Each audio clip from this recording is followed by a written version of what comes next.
identical at the first birth, and he does not intend that we be identical at the second birth. But according to some people, watch this now, I'm getting ready to say something. According to some people, all Christians ought to look alike, dress alike, think alike, read the same translation of the Bible, and enjoy the same type of music. That may be good religion, but it just ain't reality.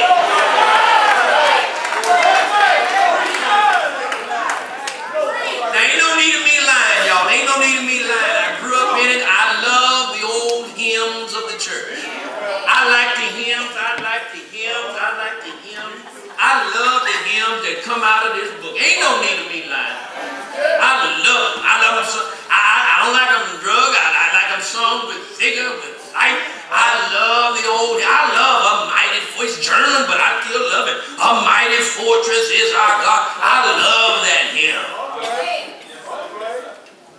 How many of you young folk ain't never heard of A Mighty Fortress is our God?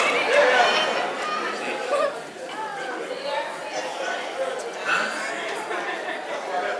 Some of them may have heard of it but couldn't sing it. What am I trying to say? Everybody don't like the same thing. Now you ain't gonna see me doing this here, y'all. I do a whole lot of stuff. I ain't fixing to do that. That ain't me. When you see me doing that, I'm feeling real giddy that day. I'll try anything maybe one time, but that just ain't me. I'm trying to say something, y'all. But because that's not me, does not mean that for the people who like it, they ain't right. It's a different day. It's a different age. There's different music. There's different modes of expression. When I was coming up, I was listening to Gabriel and all them folk on the radio. My mom and dad were telling me, what you listening to that mess for? But they were used to listening to music from another era. Now they listen to this hip hop and all this other, and I'm trying to, what y'all listening to that mess for? That's that stuff. Am I making any sense yet? Well, let me get back to my lesson here. People who think that way, people who think that all Christians ought to do things one way, guess what? That one way that they think that everybody else ought to do it, they think it ought to be their way. But let's just stop and think about that for a minute and be honest. Do you really think that we need another you?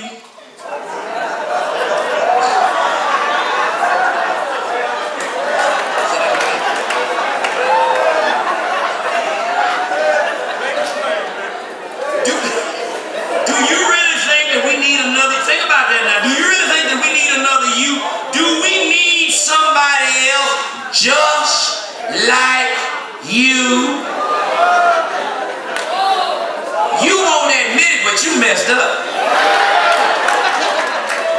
How can I call you? How can I say that you messed up? Because I'm messed up.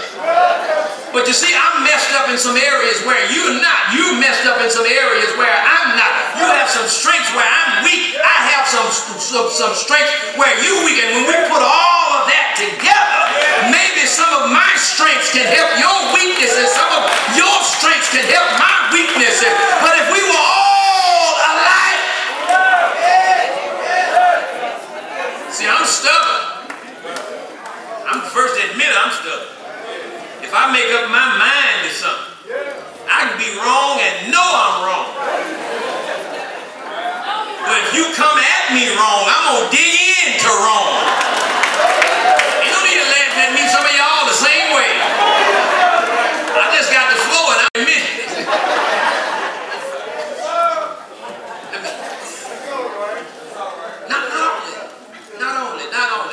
Not only are we all different, but we're all essential to the well-being of the body, just like God made us.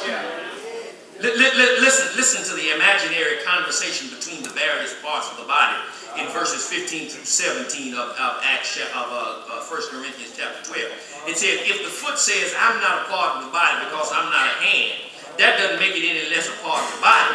If the ear says, I'm not a part of the body because I'm only an ear and not an eye, would that make it any less a part of the body? Suppose the whole body were an eye, then how would you hear? Or if your whole body were one big ear, how could you smell anything?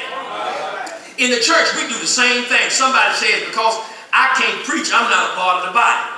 Somebody else says, because I can't sing, I'm not part of the body. Or because I can't play the piano, I'm not part of the body. Listen, my brothers and my sisters, we don't just need preachers any more than we just need soloists. And when you think about it, we need teachers, we need prayer partners, we need people with big hearts to love and with long arms to hug. The body of Christ needs all the different parts. Even though we are different and diverse, we are still vital to the body of Christ. After all, if you were just like me, one of us wouldn't be needed. 1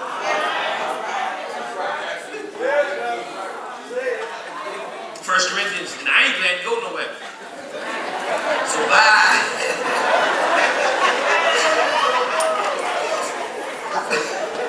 1 Corinthians chapter 12, verse 20 says, yes, there are many parts, but only one body.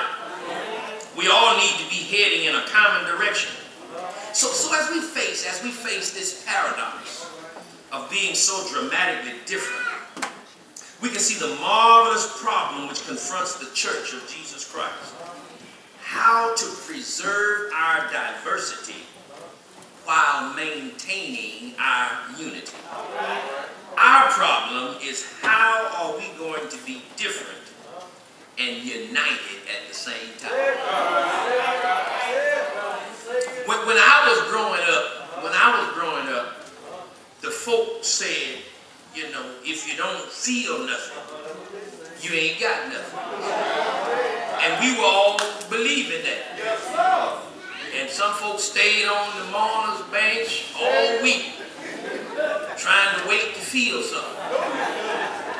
They finally got tired of folks beating on them and praying on them and spitting on them, so they got up.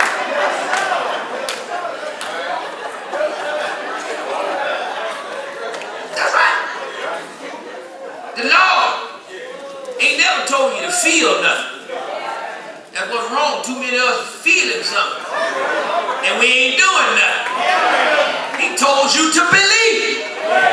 Enter into relationship with Him. When you get into relationship with Him, you start feeling something, but you may not jump up and down like everybody else. But you get excited about all these folks jumping up and down, no how.